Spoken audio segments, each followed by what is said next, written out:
بالله من الشيطان الرجيم. بسم الله الرحمن الرحيم. السلام عليكم ورحمة الله وبركاته. إن الحمد لله نحمده ونستعينه ونستهديه ونستغفره ونعوذ بالله من شرور أنفسنا ومن سيئات أعمالنا. من يهده الله فلا مضل له ومن يضلل فلا هادي له. أشهد أن لا إله إلا الله وحده لا شريك له وأشهد أن سيدنا محمدا عبده ورسوله. اللهم صل وسلم وبارك على حبيبنا ونبينا وسيدنا محمد وعلى آله وأصحابه ومن تبعهم بإحسان إلى يوم الدين. سبحانك لا علم لنا إلا ما علمتنا إنك أنت العليم الحكيم. ولا حول ولا قوة إلا بالله العلي العظيم. قال رب اشرح لي صدري ويسر لي أمري واحلل عقدة من لساني يفقه قولي. أما بعد. Yang saya muliakan Al-Fadhil Tuan Imam, Tuan Bilal, Tuan Nazir, Barisan AJK Masjid Nurul Sa'adah, Kampung Ceras Baru. Dan yang dikasihi juga adalah hadirin muslimin, muslimat, adik-adik, abang-abang, kakak-kakak yang dikasihi dan dirahmati Allah Subhanahu wa taala. Yang pertamanya, alhamdulillah, kita melafazkan sedikit kesyukuran kepada Allah Subhanahu wa taala kerana pada malam ini Allah taala mengurniakan kepada kita nikmat kita dapat mengecapi hidayah Allah Subhanahu wa taala.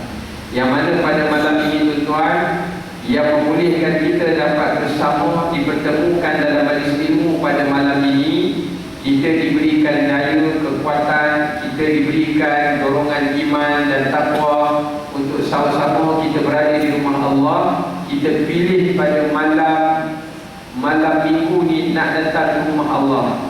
Sedangkan malam minggu ni biasanya di televisyen tu dia ada macam-macam drama yang best, macam-macam program yang menyeronokkan, yang menanti adik-adik kita, menanti golongan dewasa, golongan remaja. Tuan-tuan tahu remaja tak? Tak tahu tuan-tuan, first time dengar. Ni bahasa ahli Dewan Pustaka. Jangan main-main. Remaja kelas 10. Remaja tuan-tuan. Tak apalah. Maksudnya walau bagaimanapun, alhamdulillah Allah Ta'ala memilih kita pada malam ini untuk kita memilih majlis ilmu sebagai pilihan kita. Jadi sebab itu ini adalah merupakan satu kurniaan nikmat yang besar yang Allah berikan kepada kita. Kerana tidak ada nikmat yang ulama sebutkan yang lebih berharga dan lebih bernilai melainkan nikmat kita dapat beramal ibadat. Tuan-tuan, malam ni kita dapat ibadat, itulah nikmat sebenarnya. Kalau esok kita dah sakit, kita dah uzur, kita dah tidak mempunyai kekuatan sebagaimana sekarang ini yang Allah kurniakan kepada kita, mungkin faktor tidak mengira yang muda ataupun tua, kadang-kadang muda pun tak boleh beribadat kerana disibukkan dengan perkara-perkara yang melalaikan. Kadang-kadang tua pun tak boleh beribadat kerana kekuatan atau kudrat kita dah tak mampu. Tapi alhamdulillah, inilah nikmat yang sama-sama kita kecapi, iaitu kita dapat berada dalam majlis ilmu. Yang Nabi SAW menyifatkan majlis ilmu sebagai taman syurga, tuan-tuan. Malam ni kita duduk dalam taman syurga. Sebab Nabi sebut, wa idza marartum bi riyadil jannati fanta'u. Wahai sekalian sahabatku, kalaulah kamu melintasi melalui kawasan yang disifatkan sebagai taman syurga, maka kau ragulah. Ragu itu maksudnya datang duduk dengar dan engkau ambillah segala perkara manfaat kebaikan. Kata ulama tuan-tuan, kalaulah kita datang, katalah tuan-tuan, ada bakal yang datang pada malam ini kerana nak tengok wajah kekacakan Imam muda Mangali. Mungkin yang golongan lelaki tak adalah, mungkin yang di belakang saya tertanya-tanya, ini dah kahwin belum, nampak muda dia kan. Contoh-contoh dia, nama pun Imam muda, beza saya dengan imam-imam masjid lain sampai kedua, sudah susah pun orang bagi muda juga. Pasal imam muda, imam dia tak dapat title dia juga. Walaupun esok saya dah 60 tahun pun orang panggil imam muda juga. Ini kelebihan lah, tak ada yang lain pun kelebihan. Itu je lah. Jadi nak sebutkan tuan, mungkin barangkali itu. Ataupun mungkin kita datang melalui ilmu, duduk dengan balik rumah, bini tanya, abang, imam muda ceramah apa? Entahlah, apa tak faham pun. Abang lupa bukan tak faham, abang lupa. Tak apa, sekurang-kurangnya kata ulama, kita datang duduk. Seandainya sekalipun ilmu tu tidak kita faham, atau kita tidak ingat, ataupun kita tidak dapat cantikkan, maka sekurang-kurangnya rahmat Allah tu kita dapat. Kita meninggalkan majlis pada malam ini, pengampunan Allah Ta'ala tu kita peroleh. Ini sekurang-kurangnya. Tapi kalau datang majlis ilmu, maksudnya ceritakan kalau kita tidur pun, balik pun pengampunan dapat juga. Walaupun sejak dari pagi sampai sudah tidur jadi nampak tapi dapat juga keberkatan kita dari Allah. Alhamdulillah. Baik. Jadi hadirin dimuliakan oleh Allah, saya nama Muhammad Hafiz, panggil Hafiz saja juga. Berasal daripada dilahirkan di Selangor, asal lama duduk dilahirkan di Melaka, lama duduk menetap di Selangor. Umur nak masuk 30-an, muda gitu kan. Kalau ikut takwim hijrah 28 tahun. Ikut takwim Masihi, tualah saya nak masuk 30. Sebab itu kalau orang tanya tuan berapa umur, ikut takwim hijrah. Itu deadline. Umur berapa? Masa 60, 58. Nampak mungkin kalau ikut takwim Masihi, tualah. Itu kaedah tuan. Itu senang. Ikut takwim hijrah tuan. Pasal takwim hijrah dia kurang daripada kiraan daripada takwim Masihi. Baik. Kemudian tuan, saya peringkat pendidikan awal di Kelantan, masuk tahfiz. Tahfiz bermula daripada umur 10 tahun. Adik 20 tahun. Kalau umur 10 tahun, bermula hafal Quran umur 10 tahun. Khatam 12 tahun. Dan sambung belajar ke Jordan, seterusnya balik nyambung di UM di bidang syariah, master di bidang syariah. Dah kahwin belum? Dah kahwin lagi dulu. Faham tidak? Orang lelaki mesti cepat faham dulu macam ni. Orang perempuan mesti lambat sikit lah. Baiklah, kita berhentikan takat itu sajalah. Biar datang. Kita berbalik kepada tajuk kita pada malam ini. Kita nak bicarakan tajuk cinta dan pengorbanan di dalam Islam. Sebab itu kita lihat sekarang ni kita dah tak lama lagi nak menyambut kedatangan bulan Zulhijjah, atau kita panggil Zulhijjah. Yang mana dalam bulan Zulhijjah ini adalah bulan yang menggambarkan kepada kita yang bergelar oleh Islam sebagai bulan pengorbanan. Pengorbanan ini bukan pengorbanan biasa. Pengorbanan ini adalah pengorbanan luar biasa. Sebab itu tuan-tuan, kalau kita buka dalam Quran, apa yang cerita yang Allah rakamkan dalam Quran, dia bukan cerita biasa. Dia cerita luar biasa. Sebab itu benda-benda biasa tak boleh dicantik dan dirakamkan dalam Quran. Sebab itu kalau kita tengok tuan-tuan, dalam surah As-Saffat ayat 100 sampai ayat 110, Allah Ta'ala menceritakan kepada kita bagaimanakah pengorbanan yang telah dilakukan oleh Nabi Ibrahim AS bersama dengan anak baginda Nabi Ismail AS. Iaitu satu pengorbanan yang tak pernah dibuat oleh sesiapa pun di kalangan keturunan manusia, sama ada suka mereka atau sampai kiamat pun takkan ada orang buat pengorbanan macam ni. Sebab itu Allah Ta'ala rakamkan dalam Quran nak menyebutkan bahawa ini adalah sebagai satu example, kata orang UK. UK mana kat Hulu Kelang. UK dulu.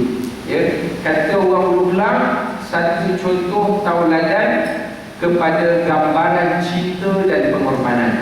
Malam ini kita nak cerita tentang cinta.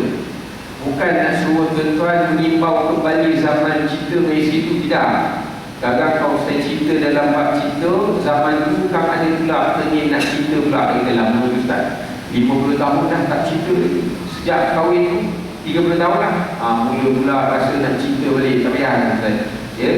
Jadi insyaAllah pada malam ni yang kita nak cerita adalah cinta yang hakiki, cinta yang mutlak, ataupun cinta yang boleh dikaitkan dengan pengorbanan.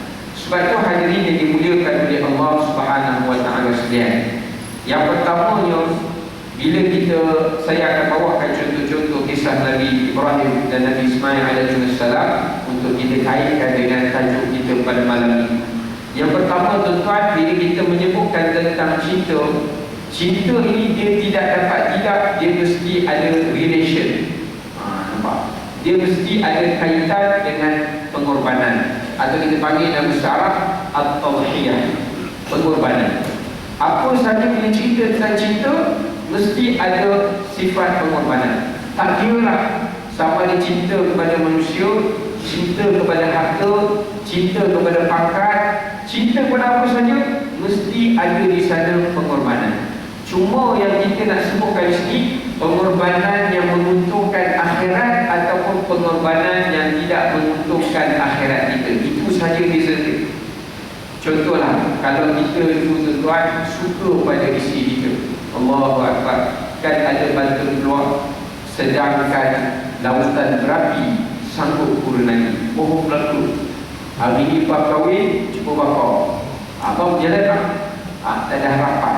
Nak tunjukkan tempat itu sebagai ungkapan, nak ceritakan apa saja untuk orang tersayang kita sanggup buat. Allah Akbar. Tetapi tuan-tuan, cinta terhadap makhluk ini ghairu mudawamah, kata ulama. Dia tidak pernah kekal. Sebab tu kalau kita kata kita sayangkan kepada satu benda, dapat saja benda itu, sifat cinta itu hilang. Sedangkan cinta yang kita nak sebut pada malam ini, cinta kepada Allah, cinta kepada Khalik yang menciptakan kita, sifat cinta ini dia tidak pernah pudar, melainkan semakin bertambah dan bertambah. Ini yang disebut dalam istilah bahasa Arab, dalam bahasa hadis, halawatul iman, kemanisan iman. Iman itu datang daripada mana tuan? Iman datang daripada cinta. Taqwa datang daripada mana? Taqwa datang daripada cinta. Cinta kepada siapa? Cinta kepada Allah Subhanahu Wa Taala. Hari ini tuan-tuan, kita semua pakat semayang berlaku. Tuan-tuan semayang, saya semayang. Habis saja itu imam bagi salam, tuan-tuan percaya atau tidak, setiap di antara kita mempunyai, diberikan ganjaran solat kita itu dengan pahala yang berbeza-beza. Walaupun Nabi sebut 27 darajat, tetapi setiap antara kita mempunyai ganjaran yang berbeza. Apa yang membezakan ganjaran itu tadi? Yang membezakannya adalah cinta. Cinta itu apa? Iaitu sejauh mana kita buat itu sebagai sayangnya cinta kita kepada Allah, dengan kita buat itu sekadar kita diarahkan untuk buat saja. Berbeza. Ini tajuk yang kita nak ceritakan pada malam ini. Tajuk saja kat 15 minit kan? Ya, kita berhenti pun kan? Kita terpulang pada penceramah. Kalau terpulang, usul malam lah. Boleh juga dia. Allah Akbar, tak jadi juga lah. Dia takat ke-9, insyaAllah. Baik. Jadi hadirin yang dimuliakan oleh Allah Subhanahu Wa Taala sekalian, di sini yang perlu kita lihat, yang pertama, bila kita menyebutkan tentang al-hub, dalam bahasa Arab cinta disebutkan sebagai al-hub. Apa disebutkan oleh ulama berkenaan dengan cinta?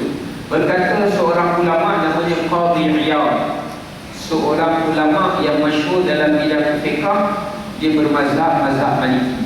Dia kata cinta ini adalah ayyuwaffiqa al-habibu bil mahbub. Apa maksud dia? Maksud dia adalah kita ini cuba mengikut kehendak apa yang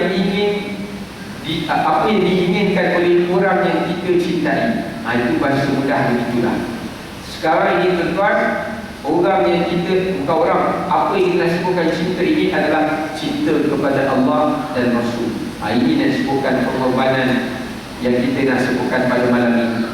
Maksudnya kalau orang yang ada nilai rasa kecintaan dia kepada Allah dan Rasul, dia hendaklah membuat, gunakan segala kudrat ataupun kemampuan nikmat yang Allah berikan kepada dia bagi mentaati akan segala perintah Allah, dan juga dia mencegah dirinya daripada segala perkara yang ditegah atau dilarang oleh Allah Subhanahu wa taala, serta berusaha untuk mendapatkan redha Allah dan redha Rasul. Inilah baru cara untuk kita mendapatkan erti yang dipanggilkan sebagai al-hub ataupun cinta itu tadi, tuan-tuan. Baik, kita sebutkan sikit, tuan-tuan. Kita pergi yang pertama, apakah prasyarat bagi kita memperoleh mahabbatullah, kita nak dapatkan kasih sayang Allah ataupun cinta daripada Allah. Dia ada jalan-jalan dia, tuan-tuan. Ada jalan-jalan dia, ya. Ini disebutkan oleh para ulama sendiri di dalam perbahasan berkenaan dengan cara bagaimanakah nak memperoleh cinta daripada Allah Subhanahu wa taala. Hadirin yang dimuliakan oleh Allah Azza wa Jalla, yang pertama, sifat jalan untuk menuju kepada cinta Allah Subhanahu wa taala disebutkan dalam Al-Quran, iaitu al-ittiba'. Apa dia, tuan? Al-ittiba'. Al-ittiba' ini memberi maksud mengikut, ya, mengikut, mencontohi, meneladani. Itu maksud al-ittiba'. Dalam Al-Quran, dalam surah Ali Imran, Allah Subhanahu wa taala berfirman, a'udzu billahi minasy syaithanir rajim. Qul in kuntum tuhibbuna Allah fattabi'uni yuhibbukumullah wa yaghfir lakum dhunubakum wallahu ghafurur rahim. Allah Subhanahu wa taala menyebutkan dalam surah Al-Imran ini, katakanlah wahai Muhammad, ya, Allah suruh Nabi Muhammad kabarkan kepada hamba-hamba Allah, barang siapa yang mendakwa dia cinta dan sayang kepada Allah, maka cara dan kaedah dia Allah sebut senang, fattabi'uni, ikutlah aku. Ikutlah aku itu siapa? Ikutlah baginda Rasulullah sallallahu alaihi wasallam. Fattabi'uni, ikutlah aku, yuhibbukumullah, nescaya Allah akan mencintai kamu. Rupanya prasyarat kita nak dapat cinta Allah, yang pertama, tuan-tuan, kita mesti mencintai orang yang dicintai oleh Allah. Apa hidup kita, tuan-tuan? Hidup kita ini, tuan-tuan, nak dapatkan redha Allah. Sebab itu tidak ada sesuatu yang lebih berharga dalam kehidupan kita melainkan redha Allah. Tuan-tuan, hari ini tuan-tuan dapat bernafas, tuan-tuan dapat makan, dapat minum, dapat jalan, dapat bekerja, semua tuan-tuan dapat dimudahkan. Tetapi persoalannya, tuan-tuan dapat semua nikmat ini, Allah redha ataupun tidak? Siapa yang tahu Allah redha ataupun tidak?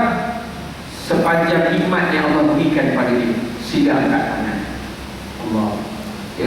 Kalau sahabat pun tak meninggal, lagi-lagi kita, tuan, ya.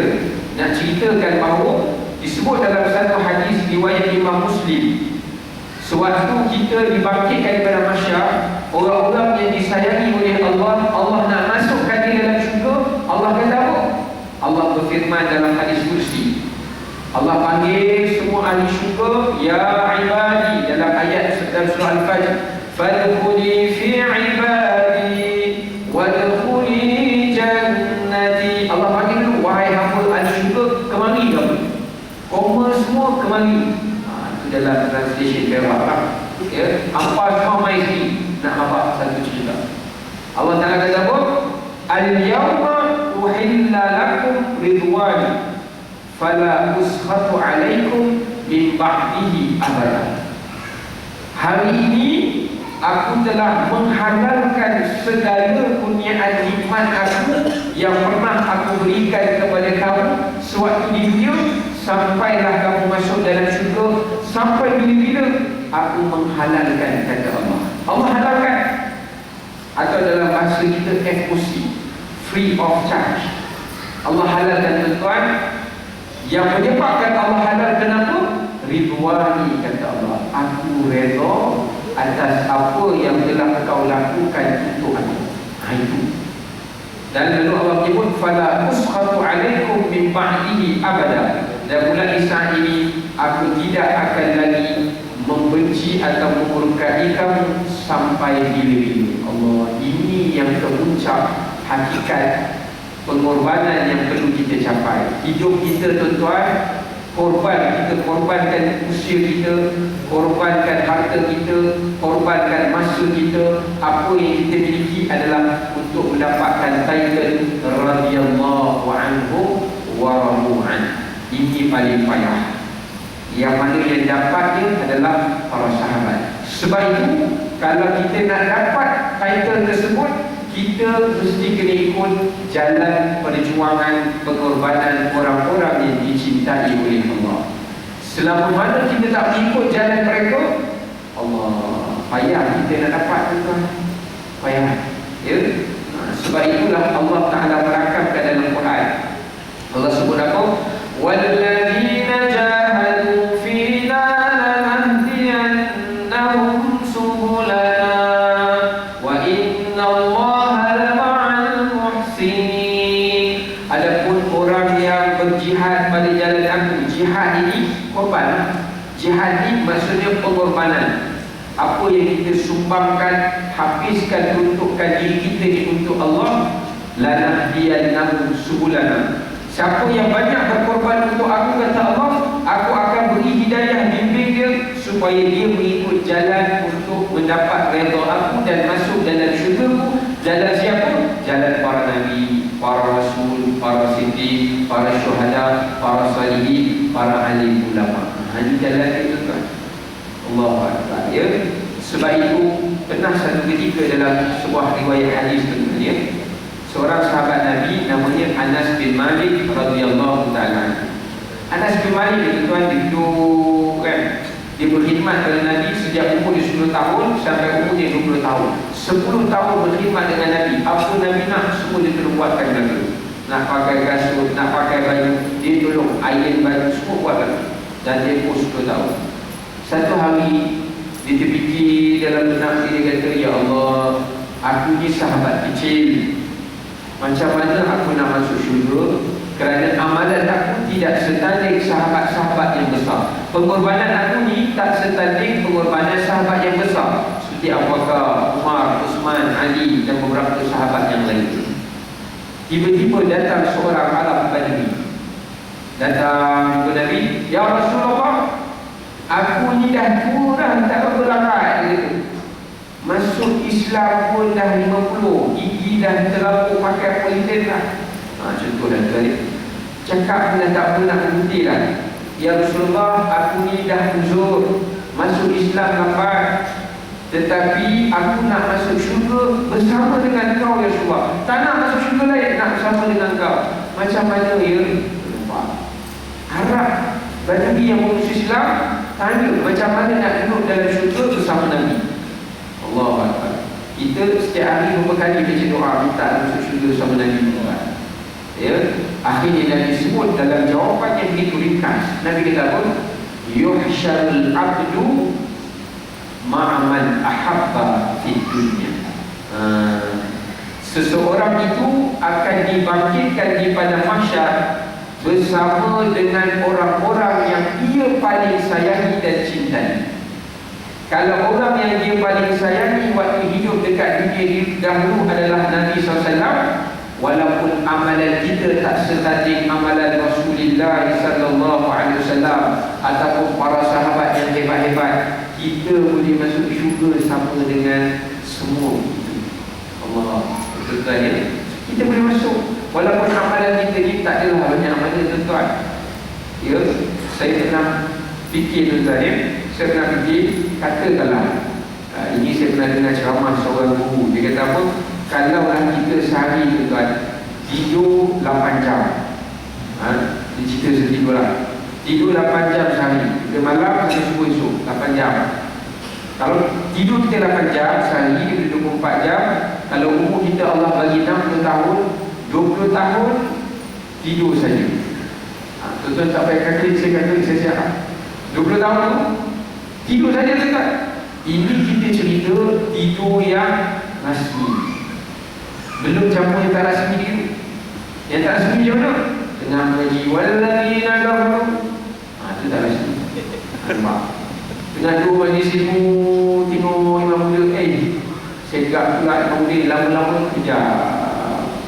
Sampai tak sedar, yang kejap ni berapa lama tak sedar. Tapi rasa sekejap pula ceramah lagi, kenapa kan? Itu yang tak rasmi tu tadi. Tengah sembahyang gelap, itu tak rasmi.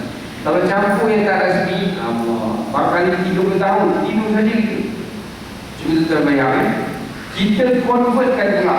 Sebab itu kata Imam Ghazali rahimahullah ta'ala, Imam Ghazali kata apa? Kalaulah seseorang itu ingin mendapatkan syurga Allah dan bersama dengan kekasih Allah, dia akan sentiasa merasakan bahawa setiap masa yang Allah berikan padanya tidak pernah cukup untuk dia memberikan pengorbanan kepada Allah. Tak cukup. Tak cukup betul. 24 jam tu tak cukup. Kenapa? Kerana kalau tuan-tuan buat kiraan balik, Allah jadi berikan bagi kita sehari 24 jam. 24 jam, katakanlah kita habiskan masa untuk agama, untuk Allah 4 jam daripada 24 jam. 4 jam dalam sehari, tuan-tuan convertkan balik mengikut kiraan waktu akhirat. Tuan-tuan dapat berapa? Kalau satu hari akhirat menyamai 1000 tahun dunia. Nampak? Kalau satu hari, sehari bermaksud 24 jam. 24 jam menyamai 1000 tahun dunia. Kalau sejam hari akhirat, sejam akhirat menyamai 63 tahun dunia. Itu kalau sejam. Maksudnya kalau kita beribadat sehari 4 jam saja, maksudnya berapa minit saja kita telah melakukan ibadat mengikut perkiraan hari akhirat. Allah Akbar. Nampak tuan-tuan ya? Sebab itu boleh masuk ke dalam syurga. Ya, bukan senang tuan-tuan. Nak mengikut jalan kekasih Allah, ini bukan satu jalan yang mudah. Sebab itu Sayyidina Umar bin Khattab radhiyallahu ta'ala pada saat dia sakit nak meninggal dunia tuan-tuan, dia duduk di pangkuan anaknya Abdullah bin Umar, anak yang dia paling sayang. Duduk, dia kata, "Abah, kenapa Abah gelisah ya Abah? Abah tak payah gelisah, Abah ni orang yang dicintai oleh Nabi. Bila Nabi sayang pada kamu, sudah pasti Allah juga sayang." Dia kata, "Wahai anakku, ya, apa yang membimbangkan aku adalah aku cuba lihat balik usia dan umur yang Allah berikan kepada aku ini, banyak aku korbankan, habiskan masa untuk agama Allah ataupun untuk diri aku sendiri." Nampak? Saya nak sempat lagi muhasabah. Nak dekat, dah sakit, nak nazar, muhasabah ni. Macam mana ya? Sehingga Abdullah bin Umar menenangkan, dia baca hadis Nabi yang Nabi menyebut engkau salah satu daripada 10 orang yang dijamin masuk syurga. Barulah tenang hati Sayyidina Umar. Dia kata apa? Aku takut. Dia sebut satu kata yang cukup menarik juga. Barang siapa yang nak tahu bagaimana kehidupan dia di hari akhirat, dia boleh mengetahuinya melalui bagaimana dia hidup di dunia nanti. Kalau hidup di dunia senang je, tak ada rasa payah, penat ke tidak, ya, jalan yang mudah, hari akhirat dia pun jadi terbalik, jadi payah. Kalau dekat dunia dulu payah, hidup dia macam-macam dia korbankan, Allahu Akbar, ya. Jadi di hari akhirat nanti hidup dia mudah, tuan-tuan.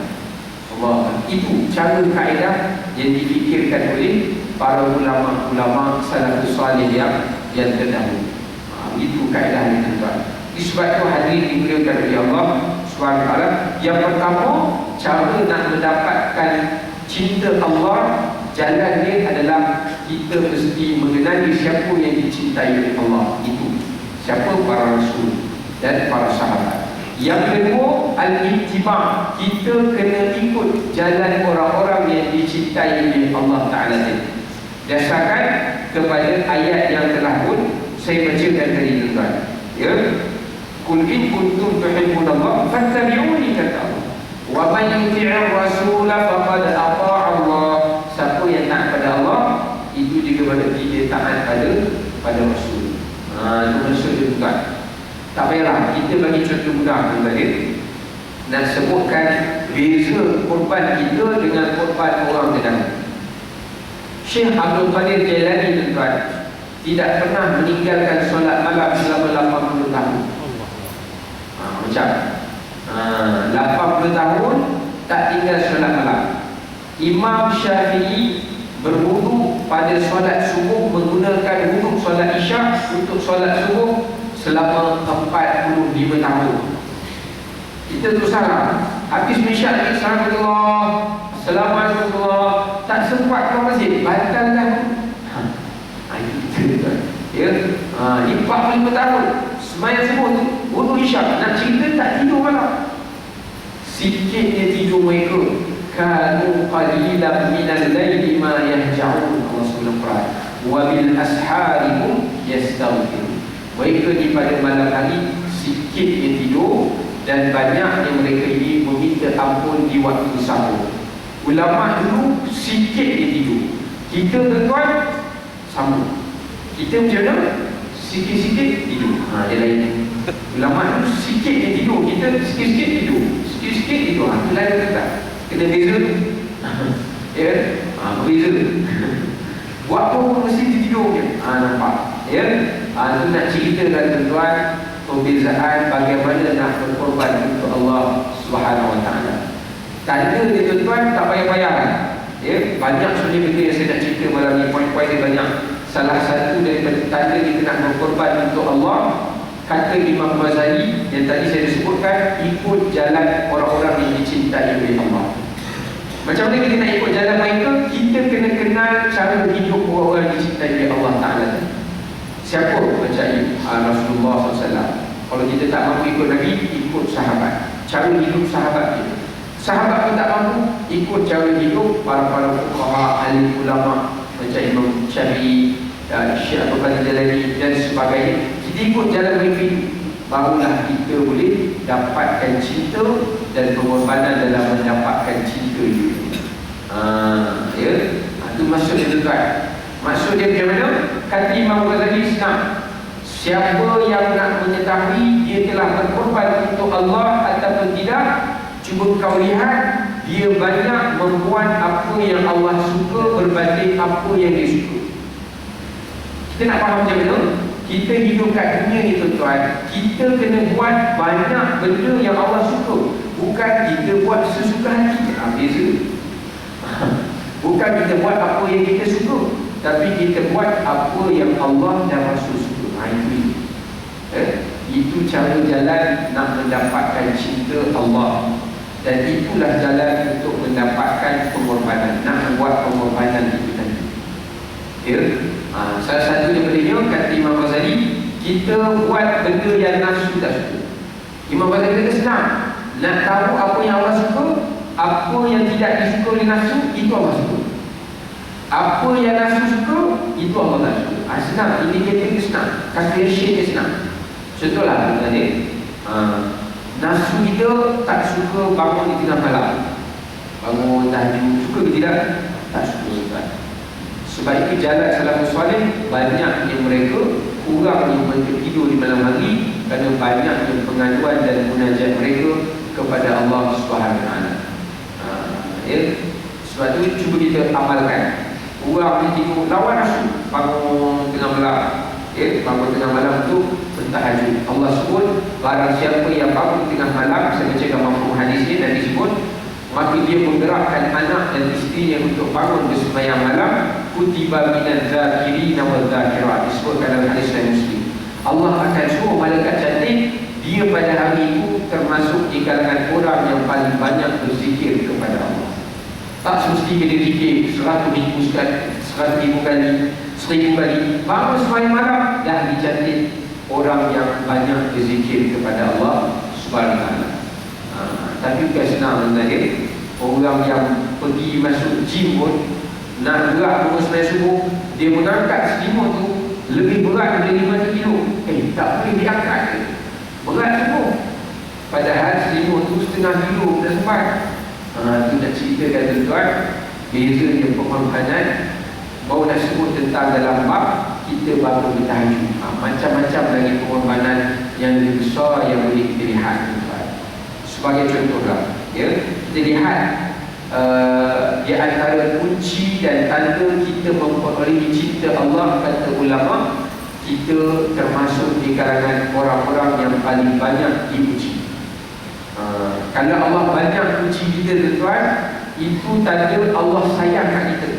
Dan Allah nak suruh kita ni banyak berkorban untuk Allah. Allah berilah pujian tu. Aku nak tahu kau cinta kepada aku palsu ke ataupun cinta yang betul. Jadi Allah uji satu, uji dua, uji tiga, supaya Allah nak tengok kita ni mampu berkorban untuk Allah ataupun sekadar kita berkata di bibir saja. Sebab itu dalam sebuah hadis riwayat Imam Bukhari, Nabi sebut apa? Asyaddan nasi bala al-anbiya thumma al-amthal fal-amthal. Orang yang paling banyak mendapat bala dan musibah adalah para nabi.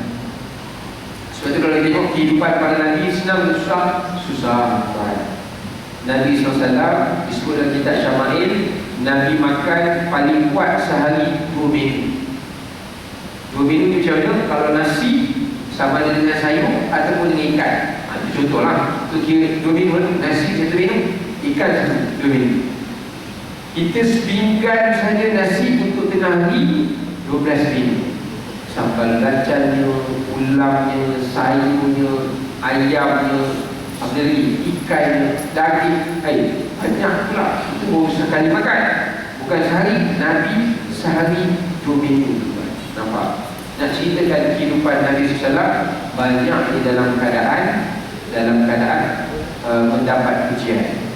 Nabi SAW dalam semua hidup Nabi, tuan-tuan, selama Nabi berhijrah ke Madinah, selama 10 tahun Nabi ke Madinah, disebutkan dalam kitab Doktor Allahumma salli Al-Marawi, dalam kitab di buku Atlas Hadis, dia kata 10 tahun hidup Nabi telah pergi perang sebanyak lebih kurang tidak masuk perang yang Nabi turut serta. Belum campur perang semua sekaligus lagi. Perang yang Nabi turut serta adalah sebanyak 37 perangan. Ada riwayat 32, ada 33. Dalam tempoh 10 tahun. Tuan-tuan bahagikan 10 bagi 30 lebih. Dapat apa? Nak menunjukkan paling kurang setahun Nabi berperang lebih kurang dalam 4 ataupun 5 kali. Kurang tu lah. Setahun 4-5 kali pergi perang ni bukan macam tu saja kan, luka, darah dan sebagainya. Allahu Akbar. Ini kehidupan orang yang mendapatkan cinta Allah, tanda Allah sayang. Sebab itu dalam hadis Nabi SAW, Nabi sebut yang lepas pada Nabi paling banyak dipuji adalah orang yang iman dia kuat. Allah akan memuji seseorang mengikut kepada kadar iman dia, kekuatan iman, kekuatan cinta dia kepada Allah. Allah puji. Sebab itu kata ulama, jalan nak menuju kepada syurga Allah, jalan dia adalah jalan yang terlalu panjang dan sukar dan tidak tahu di manakah penhentian. Tapi jalan nak menuju ke dalam neraka senang, highway itu sudah, ya, jalan straight, tak ada penekanan kiri, U-turn pun tak ada, ya, patah balik pun tak payah, jalan straight. Dan jalannya pendek, 100 meter only. Jalan, tak tahu, jahanam kita juga. Itu nak ceritakan bahawa ini jalan menuju ke dalam neraka Allah. Sebab Nabi sebut, huffatil jannatu bil makarim wa huffatil naru bis syahwat. Jalan nak menuju syurga tu Allah sediakan bermacam-macam benda yang kita benci, dugaan dan berbagai. Jalan nak menuju neraka dipenuhi dengan kehendak-kehendak dan kesenangan syahwat. Satu cerita tu, saya pernah terbaca. Ini kisah Syekh Abdul Qadir Jalani. Satu ketika Syekh Abdul Qadir Jalani, dia dah 80 tahun tu tak pernah bangun malam. Satu hari dia bukan tak bangun, dia terlambat bangun. Yang membangunkan dia adalah seekor kucing. Ada seekor kucing datang, gigit kaki dia, terbangun dia. Bangun, tengok kucing ni gerak dia. Kita tuan-tuan, sepanjang bulan kucing tak pernah kucing gerak, kita bangun subuh. Miau. Tadi pula dia bangun subuh. Macam dia. Ni kucing terkejut kenapa melihat seekor kucing yang bergerak. Rupanya kucing itu bertukar menjadi seorang lelaki. Dia tanya, siapakah kerana engkau? Aku adalah iblis. Tujuan aku datang adalah nak gerak kamu bangun untuk bertahajud. Tuan-tuan bayang, iblis kalau kita lah tidurlah lagi, tak payah bangun. Tapi dengan Syekh Muhammad ni, iblis juga nanti bangun lewat, bangun cepat. Nanti habis waktu tahajud, bangunlah. Pelik aku Syekh Muhammad ni, apa salah pula iblis ni juga aku ni? Ya, akhirnya iblis Syekh Muhammad bertanya, apakah tujuan kau gerak aku bangun? Iblis pun berkata, wahai Abdul Qadir, sesungguhnya seandainya aku melewatkan kau bangun dan kau bangun terjaga lambat, dia tak pernah tidak, tapi kalau kau terjaga lambat, aku bimbang engkau akan menghukum diri kamu dengan ibadat yang lain atas kelewatan engkau itu tadi, sehingga kalau kau menambahkan lagi ketaatan kepada Allah, ini membimbangkan kuncu-kuncu aku di kalangan syaitan. Ini Iblis cakap, kerana kuncu-kuncu pengikut aku seringkali datang buat demonstrasi kepada aku. Kenapa? Dia hantar kamu mereka, kami tak nak kerja overtime. Nampak? Rupanya setan tu tak nak kerja overtime. Dia kata kami terpaksa kerja overtime. Kalaulah Abu Khalid Jalani terjaga lambat, dia tambah lagi amalan, jadi banyak pula setan nak kena dihantar kepada dia untuk melengah-lengahkan dia. Jadi kami dah habis nak cuba sesatkan dia, tak dapat, nak sesatkan orang lain lagi, kerja overtime, gaji tak naik ke? Nampak? Jadi setan dengan dia, kami tak nak lah. Jadi kata kat bapak dia, Iblis, bergerak je lah. Saya berbalik ni, kami tak larat kat dia. Sampai peringkat itu saya kan. Akhirnya Syekh Al-Fadhil menangis. Dia kata, demi Allah, bahawa aku tahu Iblis ni lebih pandai melalaikan manusia daripada aku. Aku tidak tahu dia. Ya? Akhirnya dia kata, kalau inilah kaedah Iblis nak menyesatkan manusia, aku akan menulis ilmu berkaitan dengan cara-cara Iblis menyesatkan manusia. Iblis kata, aku gerakkan pun salah, aku tak gerak pun salah, pening. Dia ceritakan bahawa ini jalan orang-orang salihin itu tadi. Allahu Akbar. Baik, kemudian hadirin yang dimuliakan oleh Allah Subhanahu wa taala sekalian. Dia dah sebutkan tadi bahawa kita perlu ikut jalan-jalan yang dilalui oleh salafus salih terdahulu. Saya bagi contohlah tuan-tuan dia. Antara tanda-tanda orang yang ingin melakukan pengorbanan di sisi Allah. Yang pertama kata Al-Imam Al-Musili rahimahullah ta'ala, ini anak murid Imam Ghazali.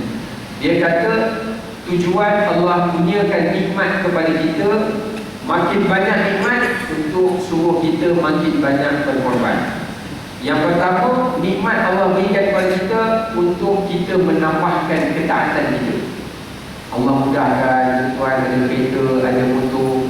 Tujuan Allah bagi kita mampu milik kereta itu bukan untuk pergi ke Malaysia, pergi ke jalan disco kan, bukan untuk jalan di Legoland kan, untuk memudahkan kita datang ke rumah Allah. Nampak? Ya? Allah berikan kepada kita apa lagi? Yang kedua, Allah berikan nikmat kemudahan itu adalah untuk kita gunakan nikmat itu menghalang diri kita daripada melakukan maksiat. Itu.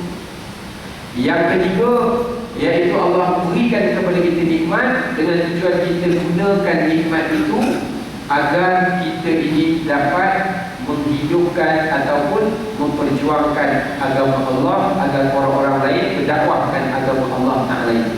Ini tujuan. Dan yang keempat, tujuan nikmat Allah kurniakan kepada kita adalah sebagai jalan untuk kita memperolehi syurga Allah SWT. Ini tujuan disebutkan oleh para ulama.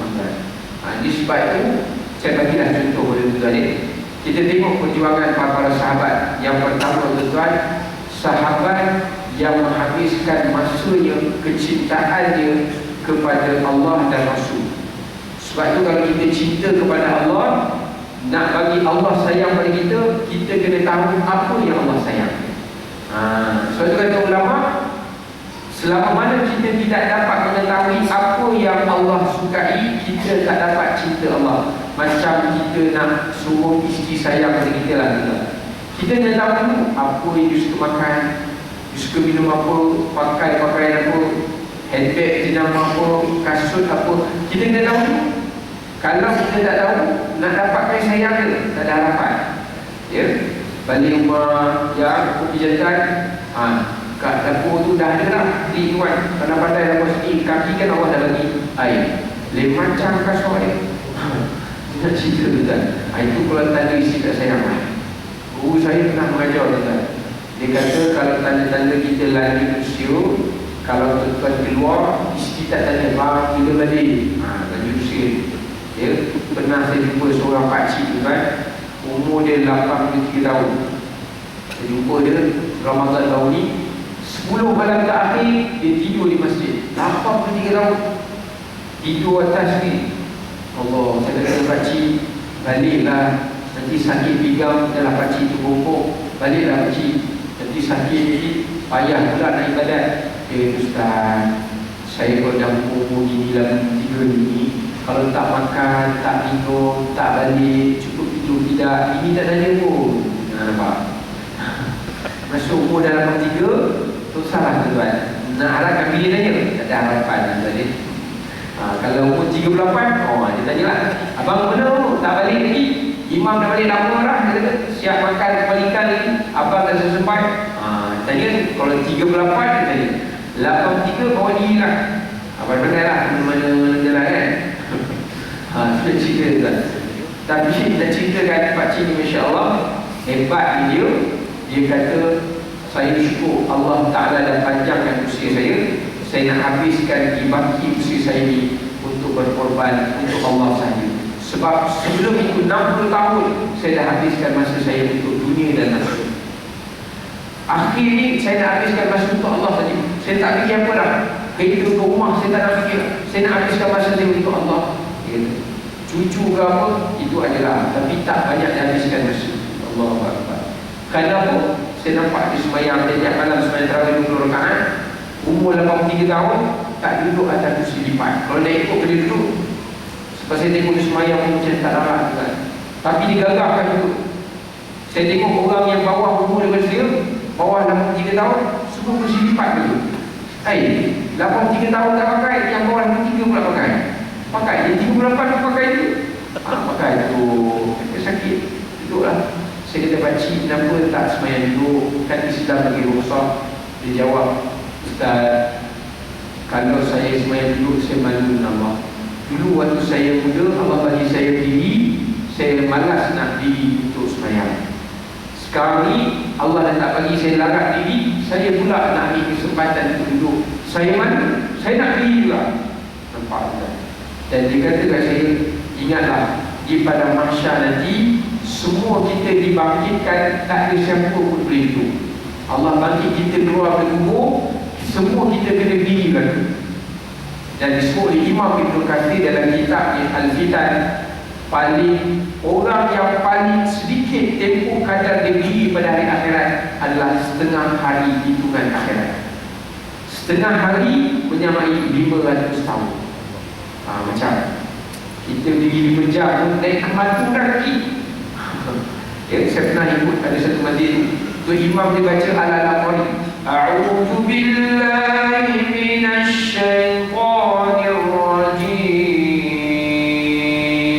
Baca Baqarah mula.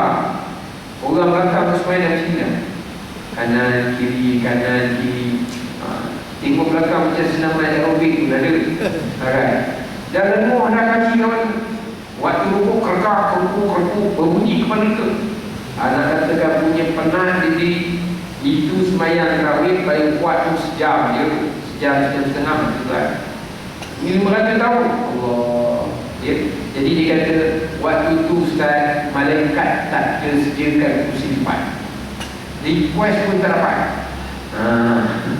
Jadi dia kata, daripada saya diri sekejap kat dunia, saya harapkan Allah tak bagi saya diri lama di pada mahsyar. Ya, biarlah saya diri lama itu. Allah. Itu nak cerita tadi, sedikit kisah. Ya, baik. Jadi hari ini dimuliakan oleh Allah Subhanahu Wa Taala sekalian. Prasyarat yang saya sebutkan tadi adalah kita kena tahu apa yang Allah sayang, apa yang Allah suka. Apa yang Allah suka, tuan-tuan, kata Nabi SAW dalam hadis, benda yang paling Allah suka yang disebut dalam hadis Nabi yang sahih ialah inna lillahi ahlina minan nas. Allah ini dia ada ahlinya sendiri, yang Allah lantik hambanya sebagai ahli. Sahabat kata, man hum ya Rasulullah? Nabi kata, hum ahlullahi wa khassatuh. Mereka adalah ahli Allah dan selama-lamanya mereka mendapat kemuliaan daripada Allah, iaitu ahli Quran. Nak dapat cinta Allah, kita kena banyak berkorban untuk Allah melalui Al-Quran. Macam mana? Bukan sekadar membaca saja. Sekadar kita pergi kelas, belajar tajwid, belajar kenal huruf, makhraj, dan supaya baca Quran kita ni betul, itu pengorbanan juga. Tetapi pengorbanan yang berada di tahap zahir saja, belum sampai yang batin lagi. Ya. Sebab tu saya baru ni, tuan-tuan, saya ada seorang sahabat, dia ni orang jauh, tuan-tuan, orang jauh ni, minta maaf orang ni jauh. Ya. Dia ni, tuan-tuan, ada yang Terengganu pun ada yang Kelantan pun ada. Belajar nak betulkan makhraj, Ustaz, tolong betulkan semayang saya. Sebab saya semayang orang pertama kan. Ya, saya pernah semayang sekali di sebelah dapur, orang dapur ingat saya nak wudu dia. Dia macam orang Kelantan, memang pure betul kan. Iya nak wudu. Macam tu. Tengah semayang nak wudu lagi. Orang kata mahal ni. Ya kan? Macam tu. Ada setengah tu yang belah Jawa, siratal ladzi nam ta'alaihi. Ngam pula keluar. Bukan an'am, ngam dia. Waladulli. Kan ini macam pun tak baik. Ini makhraj tentang benda ni. Orang boleh naik confuse tu adik. Allah. Tapi tak apalah, dia ada usaha pengorbanan untuk belajar pandai baca Quran. Itu dia ambil kira dulu. Tapi kita ingat Allah sebut dalam Al-Quran, inna hadzal Qur'ana yahdi lillati hiya aqwam wa yubashshirul mu'minina alladhina ya'maluna as-salihat. Tujuan Al-Quran ini aku berikan kepada manusia adalah sebagai penunjuk hidayah, agar manusia jadikan Quran sebagai cara hidup dan gaya hidup panduan hidup mereka. Walaqad yassarnal Qur'ana lidzikr fahal min muddakir. Allah kata aku turunkan Quran, bahasanya mudah, nak fahamnya mudah, sebagai pemberi peringatan kepada manusia. Jadi kata kita nak berkorban untuk Allah macam mana tuan? Kita belajar untuk bukan sekadar pandai membaca Quran, kita boleh menghafal Quran. Esok mereka tanya, Allah beri umur 70 tahun, berapa banyak dapat? 30 juzuk. Masya Allah, hebatnya. Rupanya dia nak claim tu mereka juzuk 30 punya. Bagi dia 30 juzuk. Dekat kan main-main pula. Ya, itu contoh. Mereka akan tanya kita tentang berapa juzuk kita dapat. Umur Allah bagi, akal kamu digunakan untuk apa? Nampak? Mereka tanya itu semua.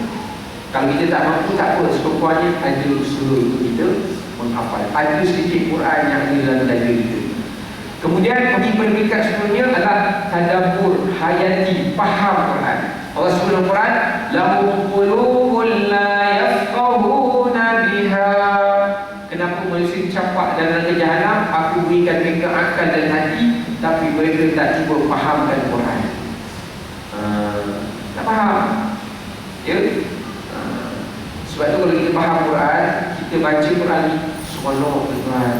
Rasa asyik, rasa kita nak baca lama. Rasa kita tak faham tu ya, tak apa nak asyik. Ya? Saya ada seorang jemaah tuan ya. Saya pernah bawa dia pergi umrah. Ya? Seorang pakcik ni dia hafal surah Yasin. Satu hari saya kata, pakcik, kalau next umrah, kalau pakcik boleh dapatkan makna dia, itu lagi bagus. Next umrah, surah Yasin dia yang pertama sampai habis, semua makna dia tahu berapa. Allahu Akbar. Saya kata bagus, satu perkembangan yang baik. Nak dijadikan cerita, satu hari disesat tuan. Sesat. Nak balik ke hotel tak dapat. Nak balik ke Masjid Haram tak dapat. Sesat. Tegur tu Arab, Assalamualaikum. Waalaikumsalam. Tu Arab tanya, kaifa haluka? Ya alhamdulillah rabbil alamin arrahmanir rahim. Tu Arab kata, panjang kau main. Aku tanya pendek. Tak apalah. Tu Arab kata, ma fi muskilah, ada masalah ni. Dia faham, dia punya sikit-sikit dia faham. Dia nak kata dia sesat. Dia kata apa? Inni idzan la fi dhalalin mubin. Tu Arab dengar, astagfirullah ya akhi, istighfar. Apa maksud dia? Sesungguhnya aku berada dalam kesesatan api neraka yang macam tak kedemam ke arah dengar. Kalau ia pun sesat, tak payahlah sesat sampai nanti kafir kita. Kan? Lafi dhalalin mubin, kesesatan yang nyata. Tu Arab tu pening. Dia nak ceritakan serupa ni, dia faham yang Quran tu boleh juga cakap lah. Dia boleh tak boleh langsung. Boleh juga cakap. Akhirnya tu Arab kata, nak ke mana? Aina turid al-tazhab. Faham lagi sikit-sikit. Zahab apa itu? Ihdinas sirat ilal masjidil haram. Digunakan surah, tunjukilah aku ke jalan menuju Masjidil Haram. Selamat dia sampai. Dia Ustaz, untung juga saya faham Quran. Kan seronok itu juga. Allah. Disebabkan peringkat kita faham saja Quran, itu tanda nak dapat cinta Allah. Peringkat seterusnya, mengamalkan sebagaimana yang terkandung perintah dan larangan di dalam Al-Quran. Inilah kunci kita nak dapatkan cinta Allah, dan inilah jalan pengorbanan. Pengorbanan ni macam mana? Apa yang diperintah, diarahkan oleh Allah, yang fardu, yang sunat, yang akhlak dalam Quran, itu yang kita cuba usaha lakukan. Apa yang Allah larang dalam Quran, itulah yang perlu kita tinggalkan dan jauhkan. Ini jalan dia, tuan. Sebab tu ada seorang sahabat Nabi namanya Abbad bin Bishr radhiyallahu ta'ala. Tuan ingat ada sahabat Nabi Abbad bin Bishr itu, tuan. Dia sahabat yang masuk Islam kemudian dah hebat dah masuk. Tetapi dia punya sayang kepada Al-Quran ini, sayang kepada Quran itu, tuan, sampai kepada peringkat dia tak boleh berpisah dengan Quran. Dia terlalu suka dengan baca Al-Quran, pergi mana-mana dia bawa Quran. Kita hari ini pun sama juga macam sahabat, pergi mana-mana bawa Quran. Quran ada dalam handphone kita. Tapi yang banyak kita buka saja handphone, yang banyak kita pergi dekat Facebook, WhatsApp, SMS. Yang aplikasi Quran kata, bila pula nak buka aku ni, tak buka sudah. Esok hari akhirat, Samsung tu Al-Hafiz, kita Al-Hafiz. Selamat lah. Samsung selamat. Pasal dalam Quran tu dizu dalam ni. Kita tak ada apa dalam Quran. Faham. Dia nak cerita dari ini kepada Allah. Abbad bin Bishr terlalu suka dia baca Quran, sampai dia kata, dan satu ketika, saya pendekkan cerita, Nabi dalam satu misi peperangan, Nabi tanya sahabat, siapa yang nak bangun berjaga malam? Kami sahabat nak tidur, Nabi nak tidur, nak rehat. Ini dalam misi peperangan, dah berperang dah pagi tadi, nak rehat sekejap. Siapa boleh tolong jaga? Dua orang sahabat volunteer, Ammar bin Yasir dengan Abbad bin Bishr radhiyallahu anhu. Ammar nak sangat perang pagi tadi, tak apalah wahai Abbad, aku nak minta izin tidur sekejap, boleh tak? Silakan. Kau tak nak tidur, aku tak nak tidur. Macam mana dia nak hilangkan ngantuk dia? Dia semayang dan dia baca Quran. Kita terbalik. Macam mana nak suruh cepat tidur? Baca Quran. Baca Tabarakalladzi biyadihi balik kan, dia nak ceritakan, dia baca Allahu Akbar, dia baca surah Kahfi, disebut dalam riwayat tersebut. Alhamdulillahilladzi anzala ala, tengah baca, tiba-tiba datang satu anak panah kena kat bahagian perut. Rupanya ada prinsip orang kafir mengintai dan cuba nak membunuh dia, kerana dia sebagai pengawal ada waktu.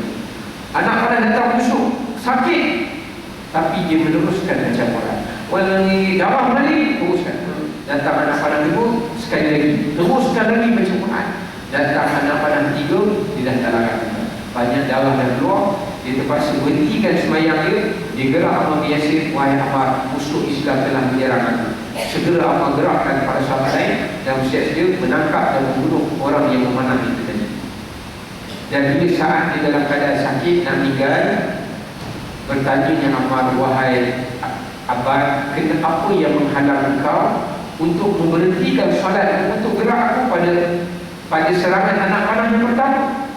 Tuan-tuan tahu dia jawab, aku tidak mahu memberhentikan bacaan surah Kahfi ini sebelum aku selesai menamatkan surah itu satu surah. Kerana aku malu aku bercakap dengan Tuhan aku, separuh jalan aku berhenti bercakap. Aku malu, wahai Ammar. Tuan-tuan, kita kalau boleh nak surah yang pendek. Ini dia malu tengah cakap. Macam kita cakap dengan kekasih kita, tengah cakap, syok cakap, kita berhenti jawab, dia tak ada ibu. Baik, siapa nak marah? Orang yang kita sayang pun jadi marah. Tapi dia kata, aku tak nak berhenti bacaan itu kerana aku malu. Allah turunkan satu surah bagi aku, aku hanya mengambil yang sebahagian saja. Allahuakbar. Ini yang disebutkan cinta dan pengorbanan. Sanggup nak baca Quran walaupun kena anak panah. Allah. Dan banyak lagi kisah sahabat-sahabat yang lain. Mungkin kita tak ada, kita kesudukan masa nak sebutkan pengorbanan sahabat ini, tuan-tuan. Ini kalau yang berkorban untuk Al-Quran.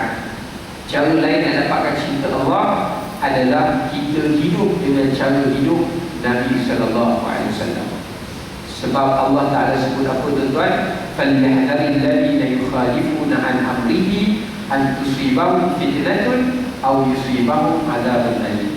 Berilah peringatan kepada manusia, barang siapa yang mengingkari perintah engkau wahai Muhammad, nescaya dia akan ditimpulkan musibah yang dibala kemurkaan daripada Allah akibat daripada perbuatan yang dia lakukan itu tadi. Tuan-tuan, dia sebutkan bahawa nak dapat cinta Allah, pengorbanan kita adalah kita mesti kena mencontohi akhlak Rasulullah.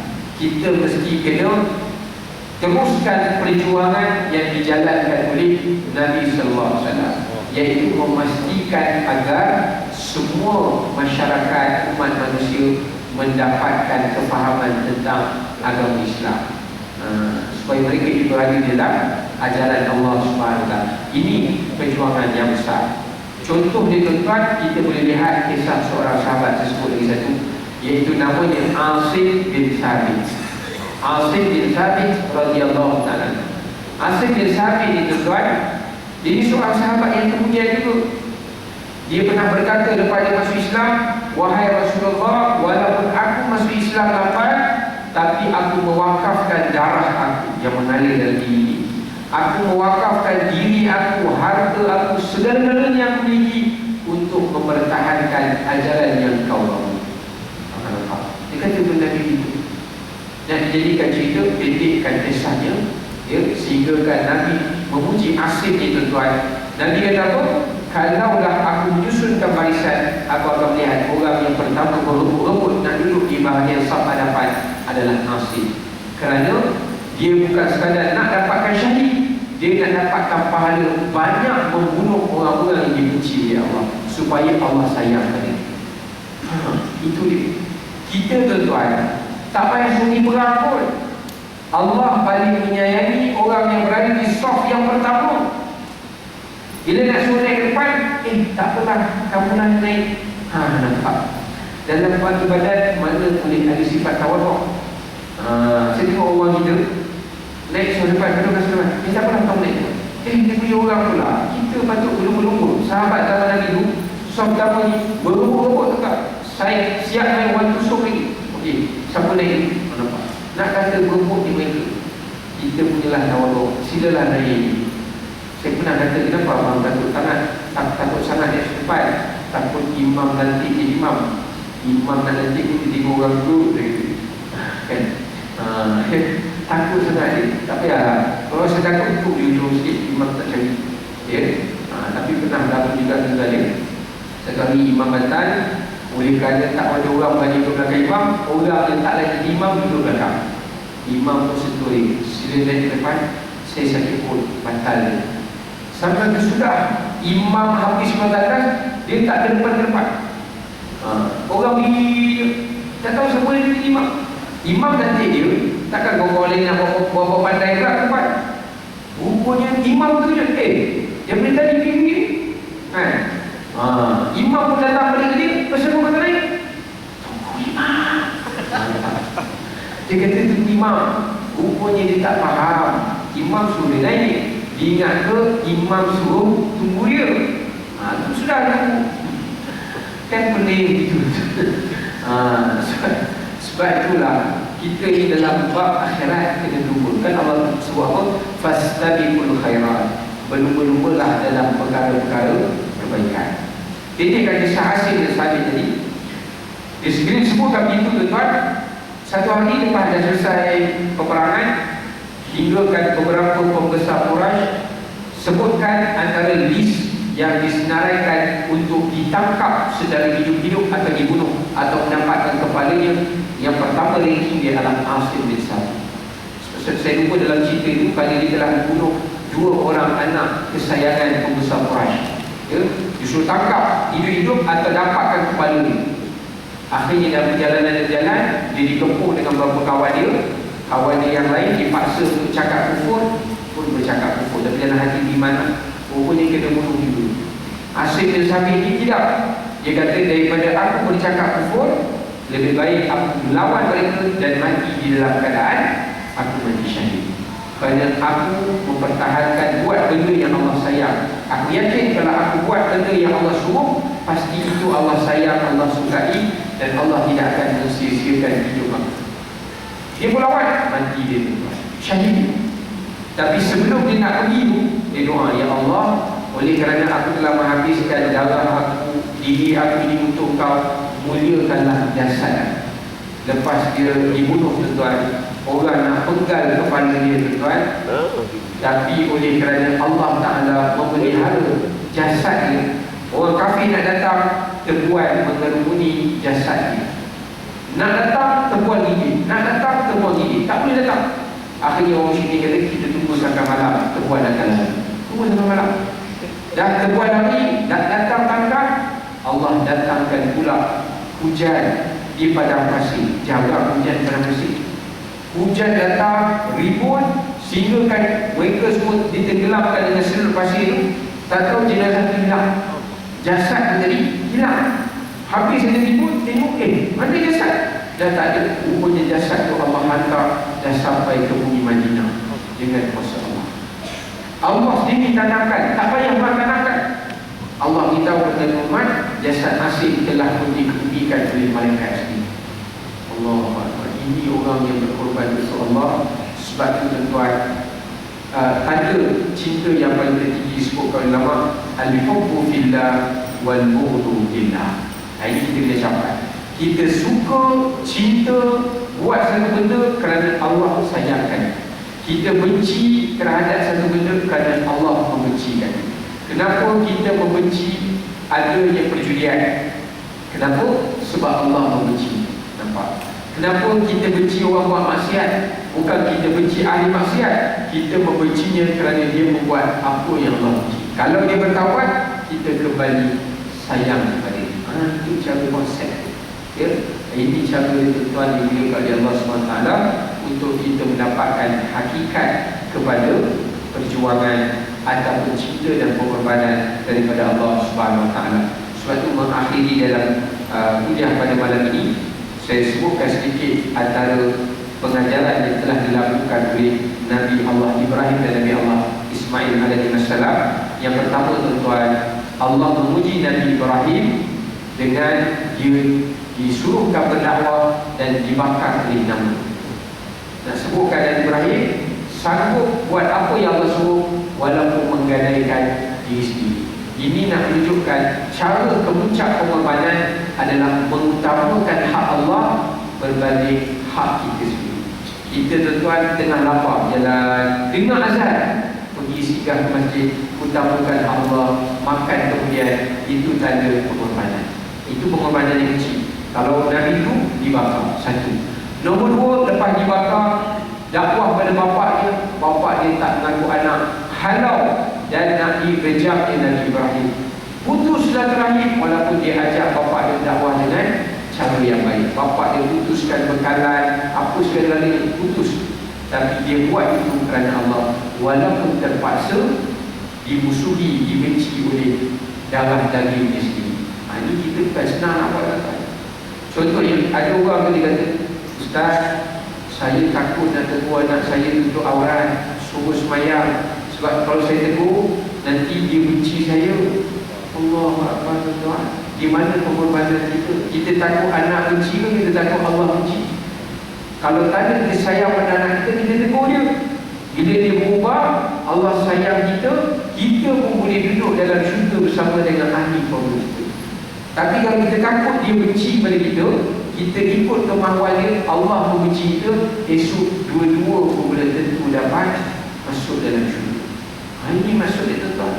Sebab itu Nabi Ibrahim, dia sanggup putus saudara dengan bapa dia sendiri kerana Allah SWT lebih diutamakan bagi.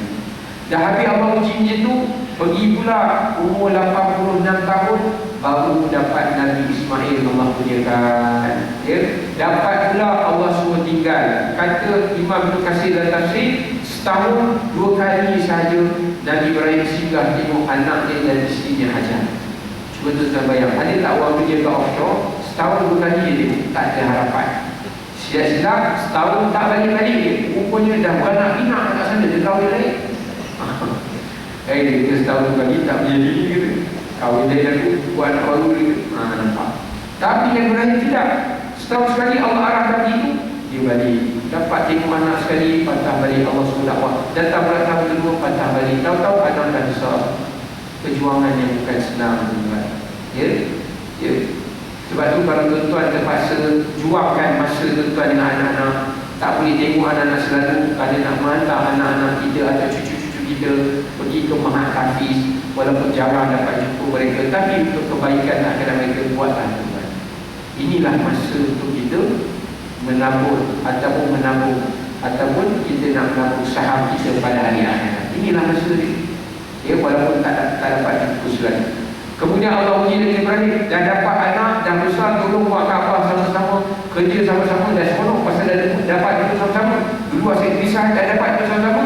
Dapat pula perintah, wahai Ibrahim, kau sebelihlah anak kau. Nampak? Sebelih pula anak. Tadi Nabi Ibrahim dah korbankan dirinya untuk dibakar. Yang kedua, Nabi Ibrahim dah berkorban untuk kehilangan saudaranya, bapanya kerana Allah. Yang ketiga, Nabi Ibrahim sanggup menghabiskan masanya tak dapat bersama dengan ahli kaumnya kerana Allah. Dia banyak habiskan masanya untuk Allah, banyak ahli kaumnya. Yang keempat, Allah uji pula agar disebelihnya anak. Kenapa tuan-tuan?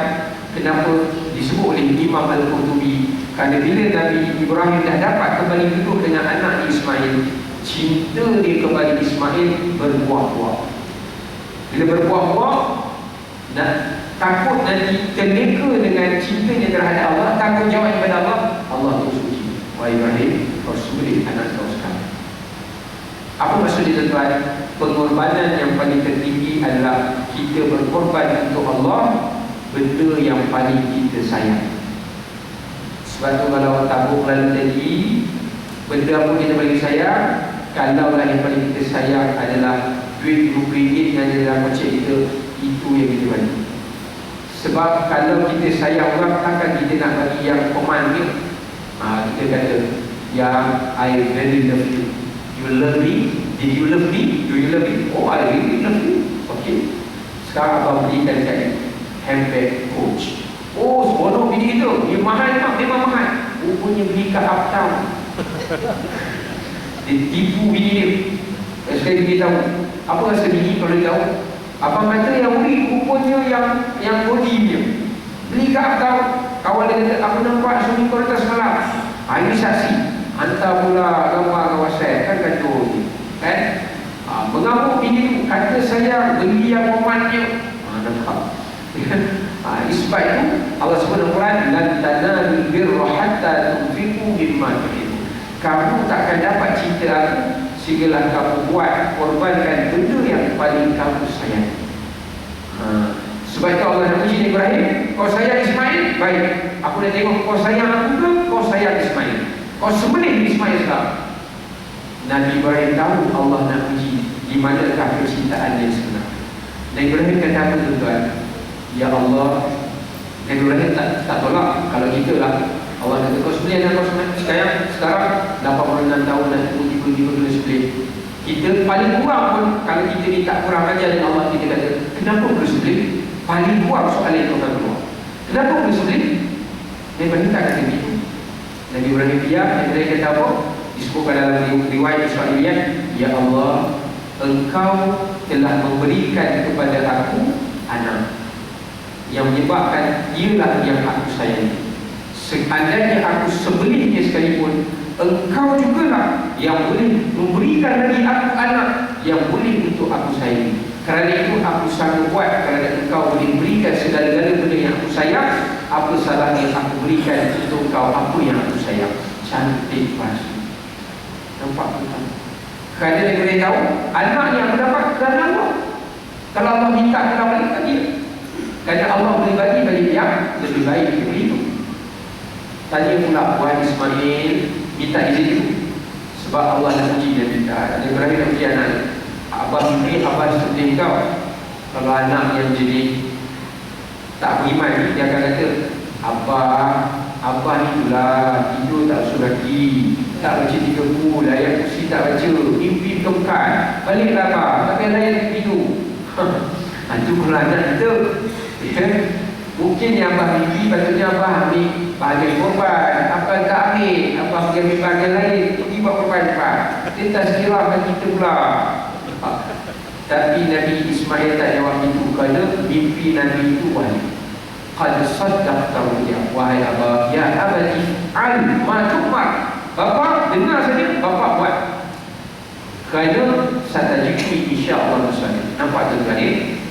Kepuncak kepada pengorbanan kepada Allah akan melahirkan rasa saling cinta mencintai. Kenapa Nabi Ismail setuju? Kerana Nabi Ismail dia suruh bapa dia sembelih dia juga. Kerana kalau dia ingkar, dia takut Allah benci bapa dia. Berapa ramai anak yang dia ceritanya dia. Bapa kita nak suruh anak kita jadi baik, anak kita setuju dengan kita. Kebanyakan dia tak setuju. Kerana anak kita tak pergikan kita ni Allah sayang ke, Allah tak sayang ke, tak. Asalkan ayah jangan paksa saya untuk buat apa yang saya nak. Nampak berbeza. Kalau anak yang soleh, dia takut Allah murka pada bapa dia. Dia kata, wahai ayah, buatlah apa yang Allah suruh pada kamu. Walaupun benda kamu tak suka pun, tapi oleh kerana Allah suruh, aku tak nak Allah benci kau, aku sanggup korbankan diri. Nampak?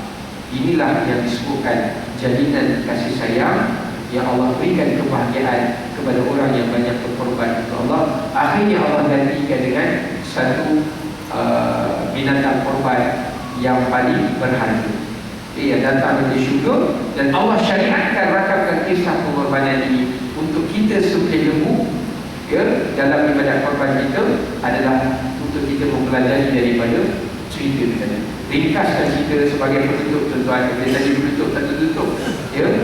Apa tuan-tuan? Tuan-tuan nak buat korban, yang pertama jangan berkira-kira. Nak buat korban ni, kau ada kau ada tahu tak tempat yang paling murah? Sini 500 mahal. Yang 400 ke tak ada ke? Nampak? Berkira-kira. Tengok Allah Ta'ala. Sedangkan siapa bagi rezeki beri kita? Allah. Dia boleh ganti balik tak? Boleh. Kira kita. Nampak? Cari yang tempat paling murah. Bukan nak kata kalau kita nak bantu di Kemboja, bukan kerana murah, kita niat kerana banyak lagi orang susah, itu tak apa. Tapi kalau niat buat di Kemboja kerana murah, tak ada nilai. Tak ada nilai yang buat. Nampak? Dia tuan-tuan. Kemudian yang seterusnya, kita buat berdasarkan apa yang paling terbaik. Maksudnya, kalau kita nak cari lembu, kita cari benda yang lembu yang paling berat, paling sihat, banyak daging dia, supaya pahala kita makin banyak. Satu lagi tuan-tuan, kalau kita buat satu benda itu kerana cinta kepada Allah, ini bukan wajib tuan-tuan, ini sebagai pandangan pribadi saya. Kalau tuan-tuan ambil bahagian korban, kalau kita dibuat betul-betul kerana cinta pada Allah, kita tak payahlah berebut nak sangat ekor, kepala, kaki, berebut sampai belok. Kawan ni, saya nak kaki, saya nak kaki pula. Kaki itu terpaksa dibelah tu. Pelanu lagi. Saya nak ikut, saya pun nak ikut. Tuan, bagi apa bagi 6. 1, 2, 6. Tak payah tuan. Bukan nak gaya korban. Dia kita makan ikut. Kita makan. Ya. Sebab itu kalau kita buat untuk Allah, kita beri pada orang niat dia, Allah nak suruh kita sedekahkan itu. Kita ambil portion pada kita sikit sangat. Walaupun Islam bagi kita hukum fiqh kata 1/3 hak kita, tak payah ambil 1/3 pun tak apalah. Ya. Berilah. Ambil sekadar yang majlis kita nak makan, cukup-cukup. Tak payah sampai dia buat korban, dia lah yang paling banyak. Korban-korban dulu boleh. Kau ni tak sedekah ke? Yelah, sedekah juga. Bawa balik boleh juga. Tak payah tadi. Kalau kita buat kerana Allah, maka kalau kita beri benda yang itu untuk Allah, perempuan, janganlah kita berkira atau mengambil sebahagian dari apa yang berlaku. Kita berikan. Bukan nak kata salah, boleh ambil, tetapi sebaik-baiknya, seafdal. Wallahu ta'ala. Sekadar kita tuan kuliah tu, pasal kita jadi pukul 9 minit tuan. Ya, lagi pun guru saya pesan, kalau dapat mikrofon, biasanya ustaz ni dia tak ingat masa dah. Dia cakap, jumpa dalam tak bunyi. Jadi guru saya pesan, kalau ceramah, tengoklah 3 perkara. Yang pertama, perhatikan wajah audiens. Saya tengok tadi saya mula kuliah, tentang bini dia. Sekarang saya tengok macam ni pun ada kan. Itu tanda-tanda yang pertama, kuliah mesti dihentikan. Tanda yang kedua, bila orang lebih banyak tengok muka pintu daripada muka ustaz. Dia tengok tadi muka saya ni, ustaz dulu tak pergi, aku cabut gitu. Seketuan cabutkan diri, baik saya berdiri lah. Kalau tidak, seorang pula saya. Yang ketiga, guru saya kata, bila anda mendapati setiap audiens tidak bergerak lagi. Ya, enggak. Ya, bahaya tadi. Sebelum tuan tak bergerak, lebih baik saya bergerak dulu lah. Wallahu ta'ala. Sekali itulah saya mohon banyak maaf sekiranya ada kekurangan dan kesilapan dalam penyampaian saya. Apa yang baik kepada Allah, kekurangan itu bisa sendiri ditangguhkan dengan tasbih istighfar dan surah Al-A'la. Subhanallah bihamdi, asyhadu an la ilaha illa anta, astaghfiruka wa atubu ilaik.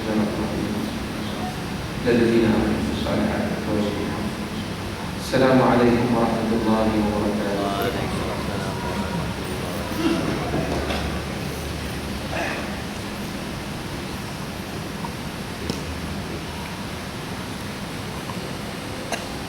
Alhamdulillah, jazakallah khairan diucapkan kepada Al-Fadhil Ustaz tadi.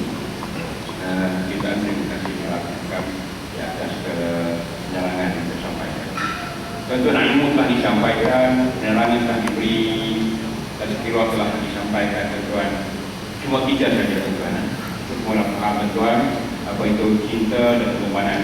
Tuan-tuan, mana ini tuan-tuan yang kita selepas ini insya-Allah tuan-tuan faham apa pengorbanan, tepuk dada dan nyanyian tuan-tuan. Jadi buat sendiri tuan-tuan, macam mana kita berkorban kepada Allah Subhanahu Wa Taala agar insya-Allah tuan-tuan, insya-Allah tuan-tuan, yang pertama kita harapkan di hujung hidup kita mati dalam keadaan beriman kepada Allah Subhanahu Wa Taala, dan kita mengharapkan syurga Allah Subhanahu Wa Taala. Itu tuan-tuan, pertama tuan-tuan. Yang keduanya yang tentang korban kita tuan-tuan. Korban kita masih lagi terbuka hingga 28 hari bulan 9. Satu bahagian sebanyak RM550. Jadi pada mereka tuan-tuan yang ingin berkorban, inilah peluang tuan-tuan. Kita sebut tadi korban tuan-tuan, insya-Allah korban setahun sekali. Dan yang kedua, yang ketiga tuan-tuan, malam ini ceramah kita divideokan, dirakamkan. Jadi pada mereka yang ingin melihatnya dalam video, boleh buka YouTube dalam kita punya Facebook. Alamat kita facebook.com/Masjid Sa'adah. Silakan balik. Masjid Nur Sa'adah. Masjid Nur Sa'adah. Nur Sa'adah. facebook.com/Masjid Sa'adah. Jadi malam besok tuan-tuan boleh layari YouTube. Layari YouTube kan. Tengok balik petang puasa Ustaz malam ni kan. berapa lama Ustaz cakap, nak tengok mungkin malam ni kita tengok Ustaz tahu buat hijab kan. Macam itu kita bukan. InsyaAllah. Jadi tuan-tuan, malam ni kita bagi peluang lah kepada imam muda untuk menjadi imam kita. InsyaAllah. Jadi tuan-tuan kita semayang insyaAllah. Terima kasih. Assalamualaikum warahmatullahi wabarakatuh.